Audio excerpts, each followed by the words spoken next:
सत्य की खोज में जो चलते हैं वो परमात्मा को पाते हैं। जो परमात्मा की खोज में चलते हैं उनको सत्य मिलता है। जो स्वयं के अंदर की सत्यता की खोज करते हैं वे भगवत्ता को उपलब्ध हो जाते हैं। जो स्वयं के अंदर की भगवत्ता को जागृत करते हैं वो सत्य स्वरूप हो जाते हैं। भगवत्ता और सत्य एक रूप है। ये अनुभूति जब हो जाती है तब सत्य शिव और सुंदर हो जाता है। ये अनुभूति जब नहीं होती है तो सत्य कसौटी बन जाती है। सत्य बोलना बहुत मुश्किल जाता है, सत्य बोलना बहुत भारी जाता है। सत्य यदि अंदर में स्थापित हो जाए तो जैसे सांस चलती है वैसे सत्य चलते रहता है और उस व्यक्ति का संकल्प भी सत्य हो जाता है, उस व्यक्ति का सोच भी सत्य हो जाता है। महात्मा गांधी ने इसीलिए कहा था सत्य ही परमेश्वर है। ये उनके अनुभूति के शब्द थे। यात्रा उन्होंने शुरू करी थी अहिंसा से। सारे अभियान का उनका मूल सूत्र था अहिंसा है। लेकिन सत्य को अहिंसा से अलग किया नहीं जा सकता है और अहिंसा सत्य से अलग हो नहीं सकती। जैसे शक्ति शक्तिमान से अलग नहीं हो सकती है और शक्ति पुरुष शक्ति से अलग नहीं हो सकता है। इन दोनों का संगम ही जीवन का सबसे बड़ा सौंदर्य है। और ऐसे सत्य की आराधना के लिए, ऐसे सत्य का स्वरूप समझने के लिए, ऐसे सत्य की भक्ति करने के लिए परमात्मा ने दो व्यवस्थाएं दी। दो क्षमताओं के आधार पर दो व्यवस्थाएं दी, दो परिस्थितियों के आधार पर दो व्यवस्था दी, दो मनस्थिति के आधार पर दो व्यवस्था दी। एक मनस्थिति है कि मैं मन वचन काया से किसी भी हालत में, किसी भी परिस्थिति में, किसी भी प्रकार का झूठ नहीं बोलूंगा, सपने में भी नहीं। और जो सत्य की ऐसी आराधना करते हैं उनके सपने भी सच हुआ करते हैं। आपका अस्तित्व यदि सत्य में हो जाएगा तो सपने अपने अस्तित्व से जुदा नहीं होते हैं। अपने ही अस्तित्व में से सपने जन्मते हैं, अपने ही अस्तित्व से अपनी कृति वृत्ति व्यक्ति सारी जन्मती है। जैसे बीज यदि आम का होगा तो पत्ता भी आम का ही होगा, बाहर भी आम की आएगी, फल भी आम के ही लगेंगे, खुशबू भी आम की आएगी, क्योंकि बीज सत्य का है, बीज आम का है। वैसे सत्य का बीज होगा तो सपने भी सत्य के ही आएंगे, सोच भी सत्य का ही रहेगा, वचन भी सत्य का ही रहेगा, संबंध भी सत्य के आधार पर ही प्रतिष्ठित हो जाएंगे। और ये सत्य की आराधना के लिए कितना सहज होता है बोलना, लेकिन मन असत कल्पनाओं से भरा हुआ है। मन में बहुत सारी ऐसी कल्पनाएं चलती रहती है कि जिनका कोई जमीनी वास्तविकता से लेना देना नहीं है। ऐसी कल्पनाएं हम लोग करते रहते हैं जिसके कारण से आशंकाएं जन्मती है। और इन आशंकाओं को जब अभिव्यक्ति का रूप मिलता है तो कहीं न कहीं सहसागार हम सहसा बोल जाते, आशंका से वश होकर के, भय के वश होकर के किसी पर कलंक लगा देते हैं। और ये कलंक कहां से जन्म रहा है? ये अंदर की असत्य की अनुभूति से जन्मता है। नहीं, मुझे लगा कि वैसा होगा। तुम्हें क्यों लगा वैसा? कि तुम्हारे अंदर वो दृष्टि, सत्य को देखने की दृष्टि होगी तो सत्य नजर आएगा, और सत्य को देखने की दृष्टि न होगी तो जो नजर आएगा वो असत्य होगा, और असत्य को हम सत्य मान लेंगे। ये असत्य को सत्य मानने की सबसे बड़ी जीवन की विडंबना। आप सुन रहे थे दोहे, बहुत लंबे समय से सुन रहे हो, संकित के दोहे।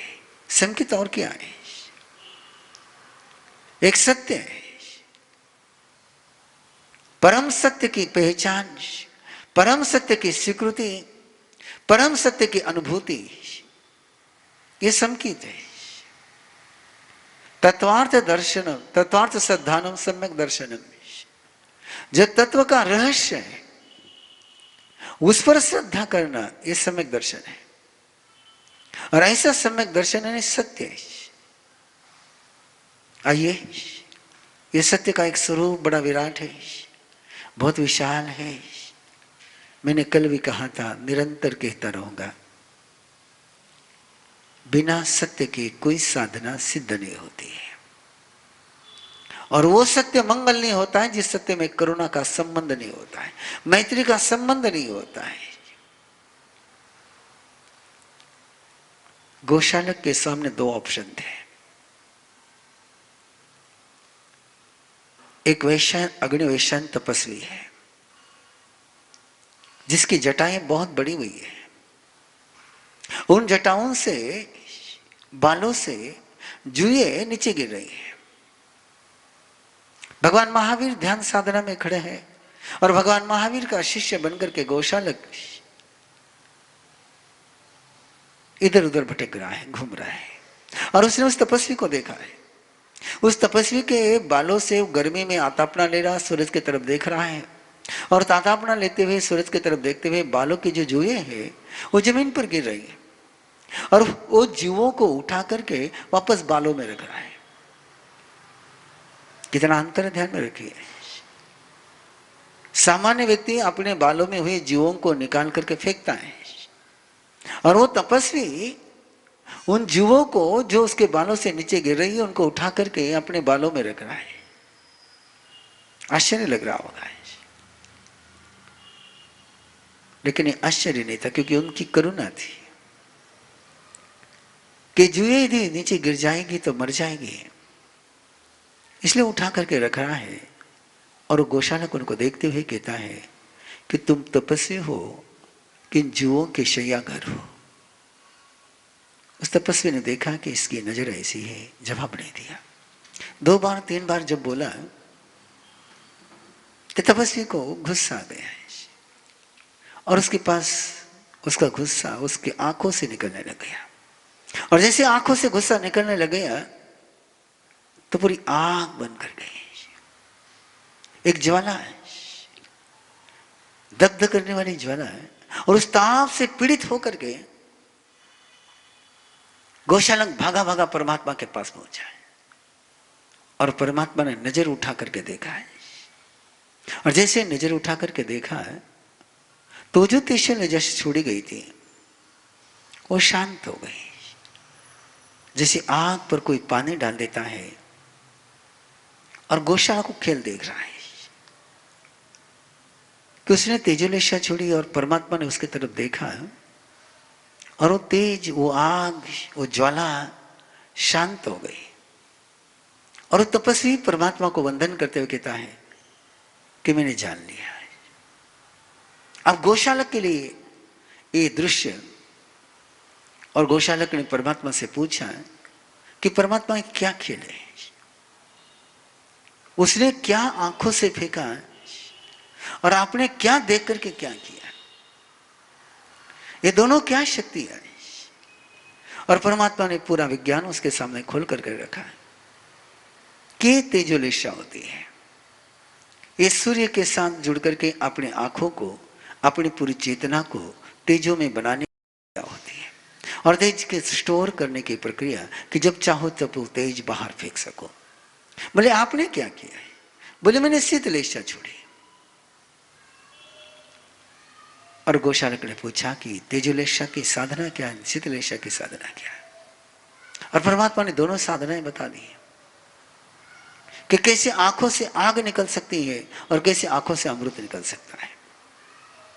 अब उसने देखा था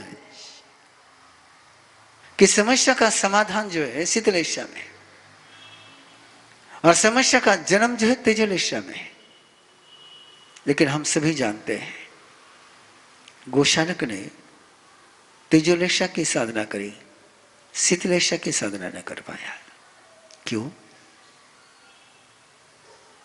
संसार को देख रहा था, परम सत्य को देख न पाया। इसलिए पूरा जीवन उसका विडंबना में चला गया। ऐसे हमारे सामने दोनों ही ऑप्शन होते हैं, सत्य के भाषण करना या असत्य का प्रयोग करना। सत्य बोलने के लिए बुद्धि की जरूरत नहीं होती है, सत्य बोलने के लिए विचक्षणता की जरूरत नहीं होती है, सत्य बोलने के लिए कौशल्य की जरूरत नहीं होती। सत्य बोलने के लिए केवल इनोसेंट होना पड़ता है, सहज होना पड़ता है, सरल होना पड़ता है। कई बार आप लोगों ने संतों के प्रवचन से सुना होगा कि कोई सामने से मिलने के लिए आया और विंडो से पिता ने देखा और पिताजी उसको मिलना नहीं चाहते थे, दरवाजा बंद था। बच्चे को कहा कि दरवाजा लॉक हो जाए, तुम बाहर जाकर कह देना कि पिताजी बाहर गए हुए। और बच्चा इनोसेंट है, दरवाजा खोला, सामने वाले व्यक्ति ने पूछा पिताजी कहाँ है? बोले पिताजी ने कहा है कि आने वाले को कह देना कि पिताजी बाहर गए हुए। कि बच्चा इनोसेंट है, उसको घुमा फिरा करके बात नहीं करते आती है, लेकिन उसको भी घुमा फिरा करके बात करना माँ बाप सिखाते हैं। झूठ बोलना कोई सिखाता है तो माँ बाप सिखाते हैं। झूठ की शुरुआत ही वहां से होती है। यदि माँ बाप बच्चे को झूठ बोलना न सिखाए तो बहुत कम संभावना है कि बच्चा झूठ बोलना शुरू कर दे। बच्चा देखता है अपनी माँ को, बच्चा देखता है अपने पिता को कि वो कैसे बोल रहे हैं, और उसको लगता है कि उसके आदर्श कौन है, उसके भगवान और गुरु माँ बाप है। और वो देखता है कि माँ पिताजी के साथ झूठ बोल रहे हैं। अब सत्य बच्चे को पता है और माँ और कुछ बोल रही है, तो उसको लगता है कि नहीं, पिता के साथ झूठे बोलना चाहिए। और वो जानता है कि पिताजी भी माँ के साथ सत्य वो झूठ बोल रहे हैं, तो वो सोचता है कि माँ के साथ भी झूठे बोलना चाहिए। और ऐसा ही झूठ का पहला पाठ कहीं से मिलता है तो माँ बाप से मिलता है। कैसे कैसे बातें मिलती जाती हैं। पहले प्रॉमिस करते माँ बाप बच्चे को, और उस प्रॉमिस को पूरा नहीं करते हैं, और पूरा नहीं करते हैं तब बच्चे के पास दूसरा मैसेज चला जाता है कि प्रॉमिस करना है लेकिन पूरा नहीं करना है, कमिटमेंट करनी है लेकिन पूरी नहीं करनी है। इसलिए आरंभ पेरेंटिंग में इन बातों की ट्रेनिंग माँ बाप को देने की बहुत जरूरत होती है कि वो बच्चों के साथ झूठ नहीं बोले, वो बच्चों के साथ झूठा व्यवहार न करें। आप गृहस्थ हो, इसलिए आपके लिए एक छोटी सी मर्यादा मैंने कल आपके सामने रखी थी कि एक तय करो अपने परिवार में कि घर के आंगन में हम झूठ नहीं बोलेंगे, सत्य बोलना कि नहीं बोलना ये आपके विवेक पर छोड़ता हूं, लेकिन झूठ नहीं बोलना ये तय कर लीजिए। यदि आपको ऐसा लगता है कि सच नहीं बोला जा सकता है, सच बोलने में बहुत खतरा है, होता नहीं खतरा है, लेकिन आपको लगता है खतरा है, और सच बोलने में कितने ही खतरे हो तो ले लीजिए, उन खतरों से भी लाभ ही होगा, सबसे बड़ा लाभ होगा। लेकिन यदि आपको लगता है कि नहीं मैं खतरा मोल नहीं ले सकता, तो ओके, मत बोलिए सत्य, लेकिन सत्य को छोड़ करके झूठ भी मत बोलिए फिर। और मैं कई बार मजाक मजाक में कहता हूं कि दो पार्टियां हैं, एक सच की पार्टी, एक झूठ की पार्टी है, और पार्टी की मेंबरशिप ये 24 आवर्स की होती है। आप तय कर लो आपको कौन से पार्टी का मेंबर बनना है। यदि आप झूठ की पार्टी के मेंबर बनना चाहते हैं तो जिंदगी में कभी सच मत बोलो, 24 आवर्स केवल झूठ ही बोलना, फिर कुछ भी हो जाए सच बोलना ही नहीं। आप बोलते हैं ना सत्य बोलना बहुत मुश्किल है, जरा दूसरे पार्टी के मेंबर बनकर के देखिए। घर में पूछा गया आपको कि भूख लगी है क्या, सच नहीं बोलना है। भूख लगी है लेकिन सच नहीं बोलना है। क्यों नहीं लगी भूख? पेट भरा है क्या? नहीं भरा है पेट। और कोई पूछ ले आपको जिंदा हो क्या, सच नहीं बोलना है। क्या करोगे? सच बोलना मुश्किल है कि झूठ बोलना मुश्किल है। और झूठ भी लोग स्वीकार करते हैं तुम्हारे सत्य के आधार पर। झूठ भी लोगों को झूठ नहीं लगता है, इसीलिए लोग सत्य स्वीकार करते हैं उसको। इसलिए सत्य ही है। लेकिन फिर भी आपकी व्यवहारिक मर्यादाओं को स्वीकार करते हुए भगवान महावीर ने दो व्यवस्थाएं दी, जैसे हिंसा को लेकर के, अहिंसा को लेकर दो व्यवस्थाएं दी, पांचों ही महाव्रत को लेकर के, पांचों ही व्रतों को लेकर के दो व्यवस्थाएं दी। एक व्यवस्था दी गृहस्थ के लिए, एक व्यवस्था दी साधु जीवन के लिए। और साधु जीवन की जो व्यवस्था है अनकंडीशनल है, वहां कोई कंडीशन नहीं है कि इन परिस्थितियों में तो झूठ बोल सकता है, नहीं है। वहां तो किसी भी परिस्थिति में झूठ नहीं बोलना है।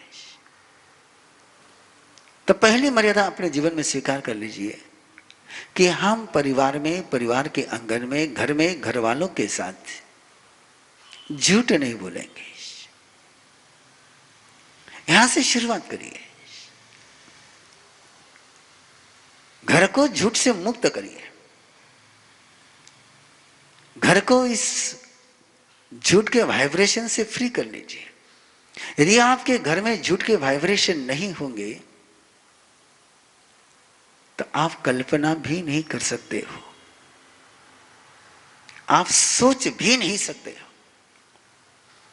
कितनी समस्याओं से निजात पा जाओगे। जिस घर में सत्य बोला ही जाता है और झूठ बोला ही नहीं जाता है, वहां किसी की बुरी नजर लगने का सवाल नहीं उठता है, उस पर किसी प्रकार का कोई बुरा प्रयोग किया नहीं जा सकता है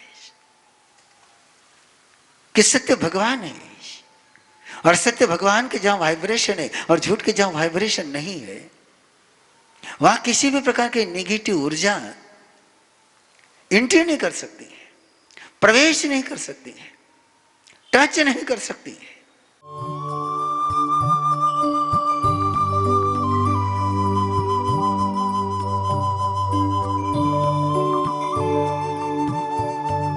इस कार्यक्रम के पुण्यार्जक हैं श्री दीपचंद जी, श्री सुनील जी, श्री सुजीत जी, श्री सूरज जी पारख, पूना दाल एंड बेसन मिल्स, पुणे।